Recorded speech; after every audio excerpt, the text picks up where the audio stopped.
আন্দোলনরত ৮ দলের উদ্যোগে খুলনা বিভাগীয় সমাবেশ।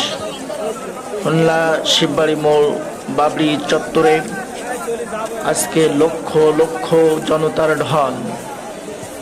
খুলনা শিববাড়ি মোড় থেকে নিয়ে খুলনা সোনাডাঙ্গা রাস্তা পরিপূর্ণ জনসমুদ্রে পরিণত হয়েছে।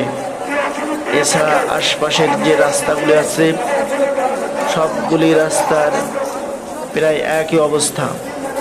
আমি আপনাদেরকে দেখাচ্ছি খুলনা শিববাড়ি মোড় থেকে নিয়ে সোনাডাঙ্গার রাস্তার অবস্থা। দেখুন, বাংলাদেশের মানুষ এখন ইসলাম প্রতিষ্ঠিত করতে চায়, ইসলামকে রাষ্ট্রীয়ভাবে প্রতিষ্ঠিত করতে চাই। আগামীর বাংলাদেশ ইসলামের বাংলাদেশ। আজকের এই সমাবেশ প্রমাণ করে আগামীর বাংলাদেশ ইসলামের বাংলাদেশ।